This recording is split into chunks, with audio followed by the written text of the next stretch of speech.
taking the moral pulse of Canadian society, and we have, and apparently we're dead, but we move on anyway. Every week we have the Moral Maze, where we talk about issues of life and sexuality and morality that other stations, other networks simply won't touch, frankly. And if they really are incredibly important, we'll devote a whole segment to them, but there's lots of smaller ones that I think should be discussed, so we bring them all together. Jeff Fonseca from Campaign Life joins us every other week, more or less. How are you? I'm doing very well, Michael. Thank you. I don't really care. It's just, a fun thing to say that. Yeah, me either. Now, when I saw this, I thought it was a joke. 2 pro-life activists in prison have got the Queen's Diamond Jubilee Medal. Shock. Well, how did this happen? Well, it's Maurice Vellacott is a pro-life MP from out west, and he nominated them for this medal, the Queen's Jubilee Medal that is awarded by the Governor-General of Canada.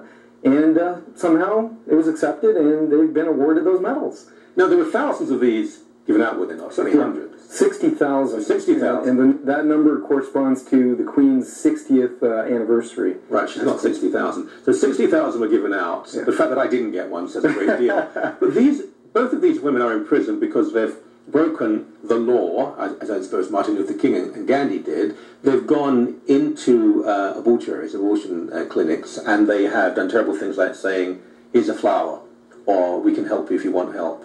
And for that, they're in prison.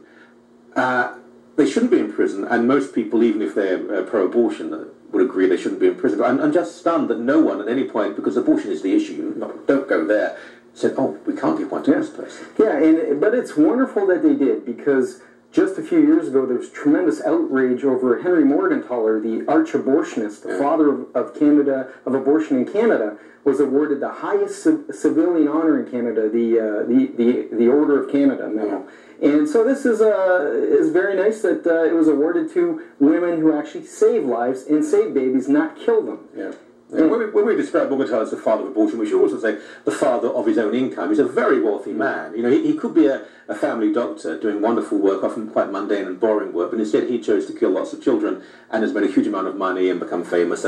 But let's move on from that. Federal NDP LGBTT, there's more T's now. I think it goes on longer than that. Admits private members' motion to develop national anti-bullying strategy is actually about the gay agenda. What happened? Who is it? Yeah, well, the Danny Moran is never heard of him. Yeah, he's a Quebec federal MP for the NDP, and he's put forward a private member's motion number 385, which is taking advantage of the headlines, trying to legislate by headlines, where this tragic suicide of Amanda Todd happened. Nothing to do with sexuality. Nothing to do with her sexuality, but now the LGBT critic has put forward a motion to have a national strategy in place with the full support of the federal government, and he looks to the provinces, to what provinces like Ontario have already done with their anti-bullying strategies. And the other LGBT critic, Randall Garrison, in the debate, when this motion was presented, he pretty much admitted, this is about combating homophobia and sexism. How many LGBT critics are there? I mean, I know that unemployment, and kids going to school hungry, I know these things don't matter. All that matters is, what way you want to have sex. But how many of these critics are there in Parliament?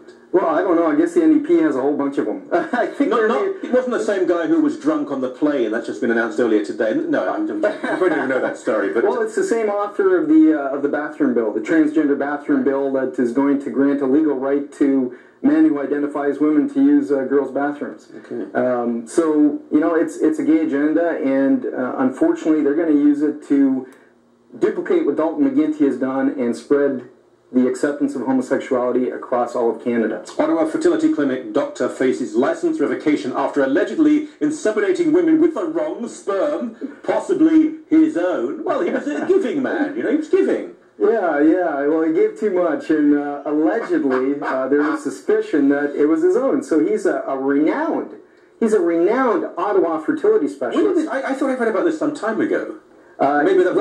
He's had charges against him, accusations against him since 1985. And he's also been caught cheating in marathons. So you've probably read about him. Cheating in marathons. Cheating in marathons. He not only inseminates thousands of women, he does marathons. The guy should get the Order of Canada from Morgantown. Yeah, well, he allegedly, he admitted to driving his car, cheating, and driving his car to finish the marathon. So maybe that's where you're... The man's a cad. He's a bounder. Good God, sir, how could you? How many women has he allegedly... There's 3 women who filed lawsuits dating back from 1985, another one in 2003, and then I believe 2007. The first one was a woman and her husband who had fertility trouble, couldn't get pregnant, and they paid him at his clinic to put the husband's sperm in her and get her pregnant. So she got pregnant and ended up doing DNA testing and found it wasn't her husband. So he's cut out the middleman. He said, look, rather than use the husband's stuff, it's all messy and yuck. I could just, myself, I'm a colossal wanker anyway, and there you go. So what's the problem here? It's capitalism, my friend. I wonder if there's a God complex. When you start messing around with natural law, you take God's power to create life into your own hands, maybe you develop a God complex and you want to be the father of all, just like God is the father of all. That's a good point, because this is not unique, actually. There is another case in the United States, and I think there's one in the UK as well, and it does seem to be, because it will be no effort for them to have their assistants just process all this.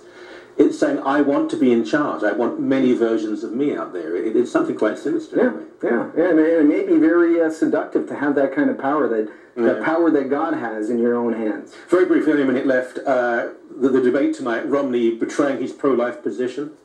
Yeah, he's put out a commercial basically defending himself against Obama's claim that he is going to ban all abortions, even in cases of rape and incest, and even in cases to save the life of the mother. And it's alarmed some. This commercial has alarmed some pro-lifers because they're wondering, well, does this guy really care? But what do you expect the guy to do? I mean, that's not what he believes. That's not what the mass of Americans want. I mean, this is going to happen incrementally, piecemeal, I suppose. Obama is a liar. His people are lying. So he's defended himself. Well, as far as American voters are concerned, Obama is the most radically pro-abortion, pro-death extremist America's ever seen. So Romney's better. Of course he is. Thank you very much indeed. You're welcome. Thank you.